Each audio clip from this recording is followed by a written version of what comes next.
feel like there are no coincidences in life. Even the bad things that happen and the challenging things that happen and the trials, they're all a part of the grand picture. And you may not understand it in the beginning, but it starts to unveil itself. And what I remember most about my life and growing up was my passion. I always wanted to sing. I knew that I wanted to be in the entertainment industry, something that I wanted to do since I can remember. There was never a moment that I did not want to be on the stage. And my favorite entertainer was Diana Ross and Tina Turner. So growing up through life, I said, that's what I'm going to do. And I set out to do that when I turned 18. And so many things took off. I mean, I started out without even knowing how it would happen.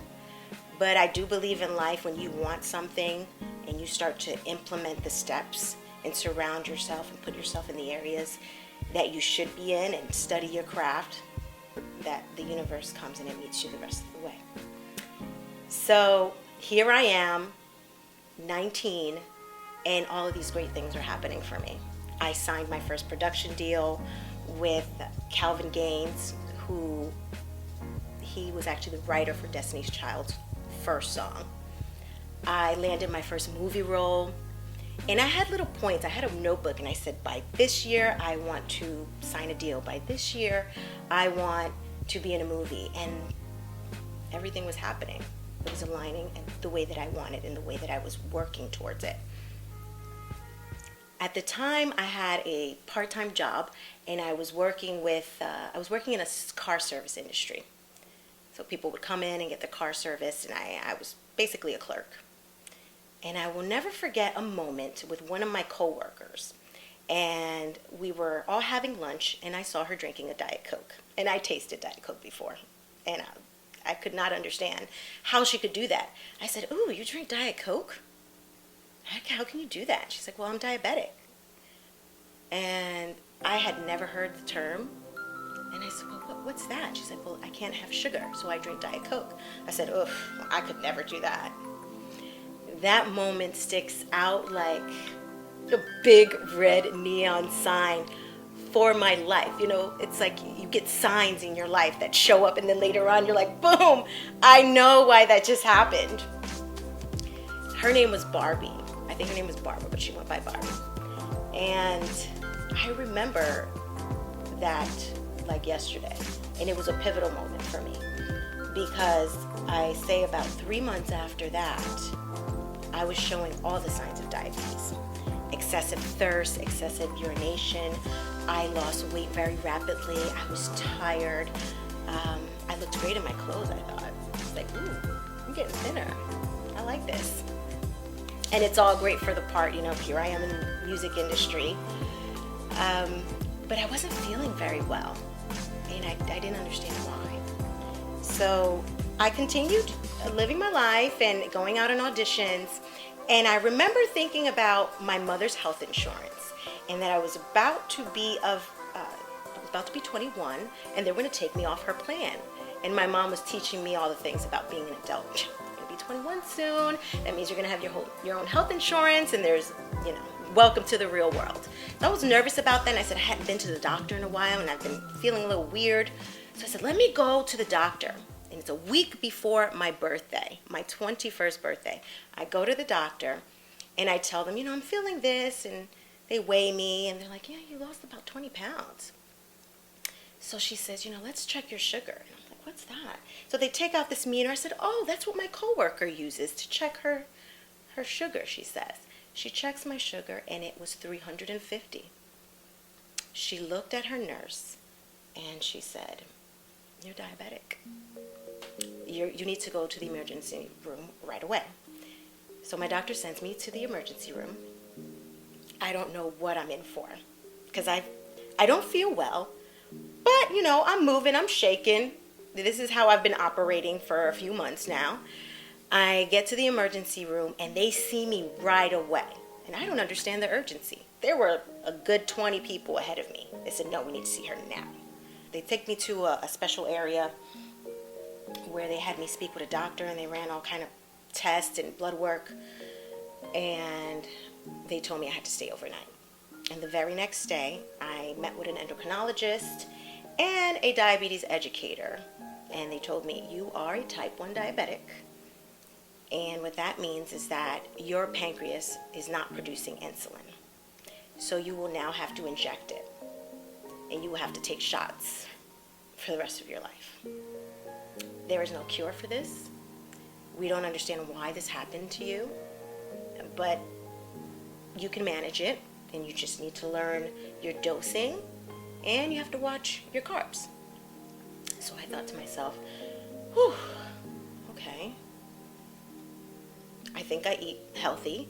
I don't eat a lot of junk food. I eat a lot of fruits, vegetables, and I think I can do this. I don't eat a lot of junk food. I can do this. And I was there for 4 days. They taught me how to administer my insulin. They took out the syringe. They had me practice on an orange.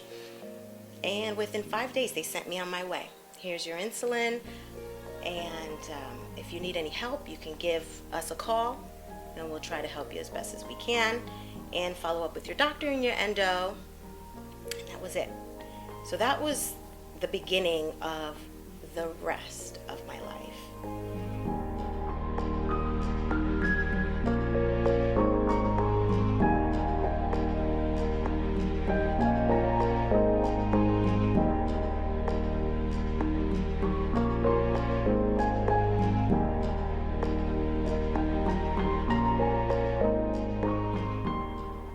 The day after I turned 21, and my mom took me to go buy a car.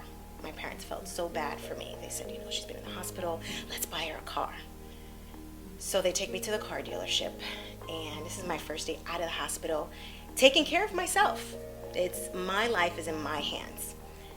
I took my dose of insulin that day, I carb counted, and I'm sure I did it wrong. I don't even remember, but I know that I didn't know a thing about what I was doing at that time.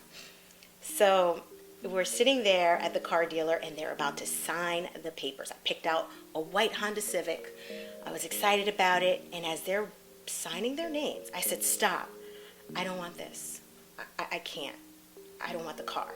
And my parents looked at me as if I was crazy. Who turns down a free car? They were going to pay everything.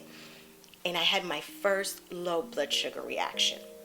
When your sugar is below, for me, below 70, I cannot operate. I cannot think straight. My hands get shaky. I may start to repeat the same words. And this is the first time I was experiencing this. I just felt, it's hard to explain the feeling, but it's as if everything around you stops. Your brain is still working, and it's saying things to you, but your body can't communicate it. And I lashed out at them for no reason. They're about to buy me a car. But my emotions were out of whack, and that's what low blood sugar does to you. I walked away without a car. And in hindsight, I'm happy that I didn't take the car. I think back, I think it's crazy that I didn't. But I was not ready for that responsibility, having to take care of my life as a diabetic. I mean, getting behind the wheel and having a low blood sugar reaction, I'm able to deal with that now that I've been diabetic for 17 years. At 21, first day out of the hospital, no way. Couldn't do it. I didn't start driving until 28. And it's a moment that sticks out to me. So I didn't let it stop me. I still had the same dreams and the same goals, and I went for it. And more doors and opportunities started to open up for me. I joined a girl group, and that was amazing. It was one of the most wonderful things ever. I never even imagined that I would be in a girl group. But here I am, and at the same time, I'm dealing with my diabetes. And I would tell people about my diagnosis, but I wouldn't talk about it frequently. I would say, yes, I'm diabetic, because they would see me take shots, and the women I was in the girl group with understood what was going on. So it wasn't weird for them. So people who were around me on a regular basis, I would let them know I'm diabetic. But I didn't talk about it much. It was something that I kept to myself, and I didn't meet another type 1 diabetic for I think a good maybe 3 years after being diagnosed. So that's how many of us there are. Not many. And that was actually a male. Well, he was the second after diagnosis, second type 1 diabetic. The first was my coworker who drank the Diet Coke that I said, no, I can't do that. But here I am drinking the Diet Coke now. I'm drinking the Diet Coke. And I switched out the sugar in my coffee for some Equal, and I did that for a long time. I'm glad to say that I'm off the Equal. I don't do any of that Equal anymore, just plain coffee. But I was managing my blood sugar as best as I could through all the highs and the lows. But I was also struggling with something else that was bigger. And diabetes played a very big role in it because I was not able to manage my disease the way that I needed to because I had a disorder. And I didn't even know what it was. But when I started taking the insulin, right out of the hospital, I went from 102 pounds up to 122 pounds within 2.5 weeks. I put on a lot of weight. And I said, what is this? And I started doing research and reading books, and I found out that insulin is the fat storage hormone, and that's what it does. And so I would take my shots in my stomach the way that the doctor told me to. So I'd take my shot, and I started noticing that my stomach was getting a bit, I saw the changes in my tissue, in my stomach. And I thought that was strange. And once again, here I am in the industry, and crop tops are all the rave. And I don't want to rock one because something's going on with my stomach. I have bruises. And here I am with the other members in my group who have 6-packs. And I'm sporting the 1-pack of softness. And when I look back, I actually looked fine at that time. But that's a whole nother conversation for a whole nother day. As far as how I believe in life we all try to reach this standard that keeps being portrayed to us on TV and on the internet. And at the end of the day, it's not real. You can't, we don't stay that way. No one does. But I suffered from an eating disorder. And at the time I didn't have a name for it. I didn't even call it an eating disorder. It wasn't your anorexia where you starve yourself. It wasn't bulimia where you eat till you gorge and then you throw up. I was eating, and I was eating healthy. I would eat salmon, salads. For the most part, I stuck with a healthy diet. But what I wasn't doing was taking my insulin. I was manipulating how much I needed so that I wouldn't gain the weight and I would stay a certain size. And I made myself very, very sick. And I looked fine on the outside, but I felt horrible on the inside. There were moments where I could feel my chest pounding, and I could feel my heart just that hard in me, where I felt, if I don't take this insulin right now, I'm gonna die. I don't want to die. I didn't want to die. But I was dying to be thin. That was the problem. And my doctor didn't know it. I was admitted into the hospital because I got so weak and my potassium levels were so low. I had went a whole 5 to 6 days without taking any insulin. And I was showing all the signs that diabetics show. Constantly going to the bathroom, fatigue. I was very tired, thirsty. I would drink so much water. And I would constantly pee, but I'd lose about 1.5 pounds a day. And I would get on that scale every day and look at it. Okay, I can just do it one more day. I won't take my insulin for one more day. I can do it. And then I would get so sick and say, I can't. I'm just going to take 10 units right now. Just take 10 units, and that'll last me, and then I'll start to feel better. And so I did that. There was a lot of back and forth of that. And then when I knew, whenever there was an opportunity to meet someone that could possibly sign us, and we were reading, my girl group, we were, back in the day, we were awesome. And we had so many beautiful opportunities. And we met some of the top people in the industry who wanted to sign us. And what I remember most about those moments for me was my prep work for the meeting.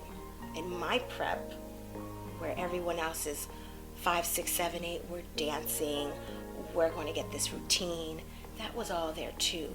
But I was also thinking about looking my best. So if I knew we were going to meet Clive Davis in a week, I would stop taking my insulin.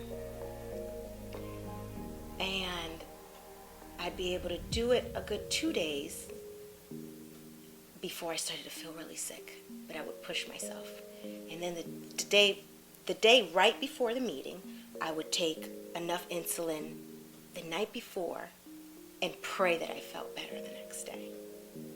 And it got in the way of my performance. There were many times that I would miss the mark, because when your blood sugar is so high, and I wouldn't check it, because if you check your blood sugar, that's going to hold you accountable. You can't look at yourself killing yourself. As soon as I check that sugar, whoa, it's 500. I've got to take some insulin. I can't say, whoa, it's 500 and not take insulin. It's a weird psychological thing that people just don't understand what's happening in your brain. So you say, I'm not gonna watch myself kill myself. I'm just gonna focus on the goal, and the goal is to lose the weight. I'll never forget having a meeting planned, and I was not taking my insulin, preparing for the day, and we were going to go meet L.A. Reid. So here I am, a good 5 days of not taking insulin. And I remember I was always the curvy one in the group. By no means was I overweight or even chubby. I was just curvy. And, for me, that I didn't want to be curvy. I wanted to be very thin. I recall some of the people that we were working with telling me that, you need to lose a few pounds, but not a lot, you just need to tone up. So I said, okay, it's time. I'm just not going to take my insulin. And the day before the meeting with L.A. Reid, my group members and I were all in a dressing room and trying on our outfits for the day. And I remember one of them saying to me, wow, your legs got so skinny, so thin. She wasn't putting 2 and 2 together, but I was able to lose weight really fast. And inside, when she said that to me, the first thing I thought was, you have no idea what I'm doing. No one had any idea what I was doing. Not even my doctor. I think doctors are more aware of it now that it exists. But at the time, doctors are just thinking that the patient is being non-compliant and they're not watching their carbs and they're eating whatever they want. I didn't fit that mold. I ate salmon and lots of veggies, and I didn't eat any sugar or cakes. There may be a taste here, but that I didn't fit that role. So it was hard for them to see that I was suffering from an eating disorder. Today, there is a name for it. I'm not sure if it's the official name, but it's called Diabulimia. And diabulimia, unlike anorexia and bulimia, is when a diabetic stops taking their insulin so that they can lose weight. And I struggled with this for about 12 years, 10 or 12 years. I'm 17 years now, 17 years in as a diabetic. And when I was in it, I thought I was never going to get out. And I've had moments in the middle of the night where I said, I'm going to die. and I would pray because I didn't know how to get out of it. And I remember a moment where I lived with my parents at the time, and I would sneak and eat things that I wasn't supposed to eat. I also had an issue with milk. I loved milk. I no longer drink milk. I drink almond milk now. But I would eat it, I would drink it in secret because my parents were like the police. What are you eating? What are you doing? They know nothing about diabetes, but they're worried about me. And they see me going through changes, but they don't know what to do. They didn't have a support system. They didn't have anybody to talk to about their daughter's disorder or illness. So here I am sneaking some cereal and some milk at night. And my dad, who was a Christian, and every morning he would wake up at 4:30 and read his Bible, and he'd leave it open to certain scriptures that he was studying for that time.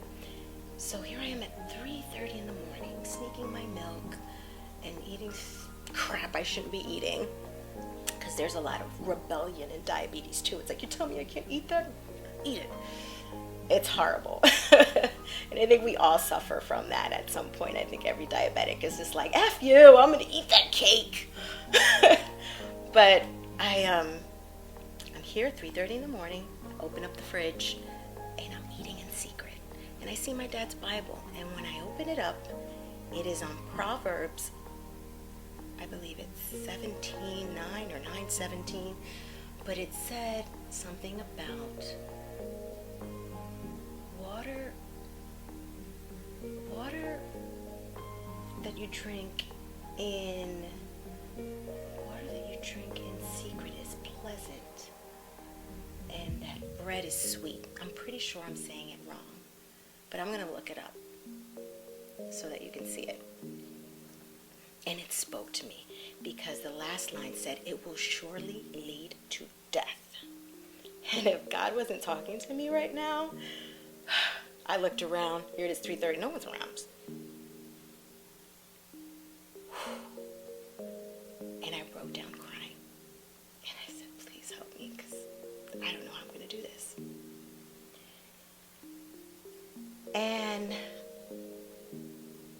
it was just something that was always in the back of my mind. And that scripture always in the back of my mind. Because as diabetics, I mean, when you've been diabetic for a while, you know what you're supposed to do.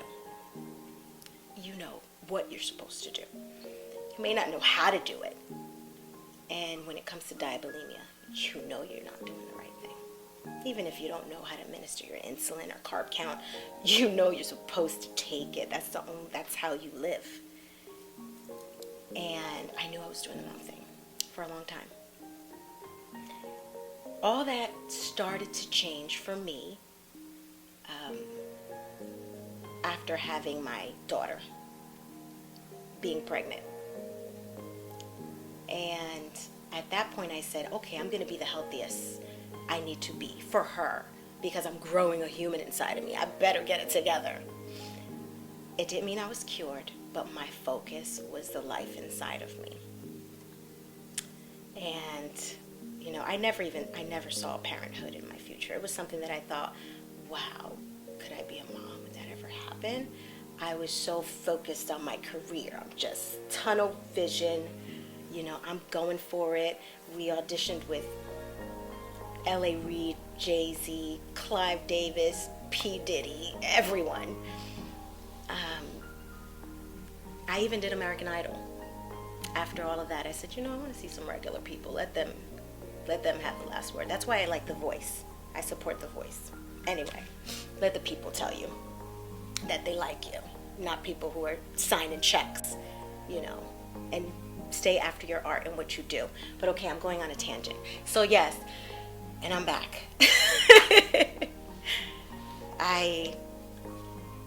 Here I am. I'm a mom now. So I made sure to eat as healthy as possible. I ate very little carbs. I checked my sugar 15 times a day. I would go weeks without checking my sugar. I checked my sugar 15 times a day. I wanted to make sure that homeostasis is happening in this belly. And I got my sugar down. I'll never forget, I went to go see my endocrinologist before I got pregnant. And I didn't know a baby was in the future. This might have been a month before I found out I was pregnant. And she checked my A1C and said, "What are you doing? You're killing yourself. You're a 12. How is your A1C a 12? Do you want to die?" And just to let you know, someone who doesn't have a diabetes has an A1C below 5.4. They want it below 5.6, but that's where they start calling you pre-diabetic, when it's above 5.6 or at 6. But here I am at a 12. That's ridiculous. She's just, you're a walking time bomb. What are you doing? And once again, I didn't tell her, "Oh, I'm just not taking my insulin, slowly killing myself." No, I didn't tell her that. I just I said, "Okay, you're right. I'm going to do better." So I always want to do better, and I try, and then I fall off. It's kind of like taking up a workout plan. Everybody in January is going to the gym, and it's full, and they have really good intentions, and then they fall off 2 weeks later. That was diabulimia. Because then I started putting on the weight, and I was like, no, I'm a little too chunky. I don't like it. But once I had my daughter, that was the beginning of me forcing myself to commit to taking care of myself, to taking full responsibility for my diabetes, for the management of my diabetes. Not for the responsibility, but responsibility for the management of my diabetes. Learning as much as I could and starting to switch out the bad thoughts. The thoughts of not having enough love for myself, just the way that I was, fearfully and wonderfully made. And it didn't happen overnight. I still struggled, but that was the beginning of me trying to push forward. And what I wish that I had then, what I wish that I had from the moment I was diagnosed with diabetes, is a community of people to talk to who understood what I was going through. At that time, there wasn't this internet, online community.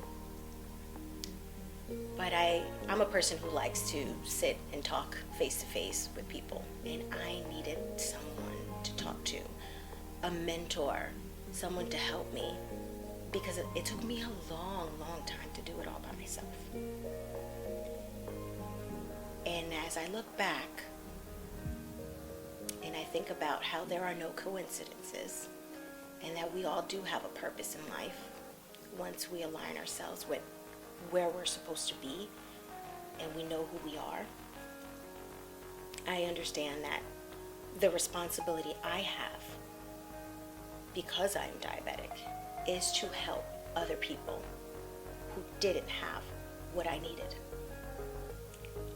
And I knew that I wanted that when I was still struggling with diabulimia. I knew I wanted to help other people. And I was still helping myself, but I knew at that moment that I was pushing to get out of this. And when I do, I can't wait to tell somebody else, you can do it. You will get out of it. You're going to make it. You're going to take your insulin. You're going to love yourself just the way you are. And you're going to live a long time. And all of those things that they say is lurking behind you, blindness and neuropathy and kidney failure, it's not for you. That's not going to be your story. And I'm so happy to say that I'm no longer diabetic, and that you can do it too. I am on a quest to help as many people as I can. I feel like Jesus sometimes spreading the gospel, because I talk about diabetes all the time, but I feel like that's where the healing is. The healing is in talking about it. You can't just leave it inside. It becomes cancerous and it kills you. We need to talk about what you're going through. And I talk about diabetes all the time. And thank goodness I have really good friends that are like, can you stop? We're over it. We know. Your sugar's high. Your sugar's low. They're like, okay, we'll take the wheel for you because your sugar's low. With the responsibility in managing my diabetes, and because of my journey with diabulimia, I know that it is also my responsibility to share my story with others. I want to quote Maya Angelou. There is agony in the bearing of an untold story. There is agony in the bearing of an untold story. And this is mine. And I'm hoping that it inspires and it encourages other people who are struggling with diabetes management, with diabulimia, to know that they can do it and they can get out of it. I thought I couldn't, and I did. And my quest and my purpose is to help you. And this is why I'm developing the foundation for servicing a community of diabetics who need help. Stay tuned. I have a lot of good things in the works, and they will start to unfold as I'm putting all the pieces together. But I'm so excited. My name is Kiana Drew, and I'm a diabetic. You want to hear me sing?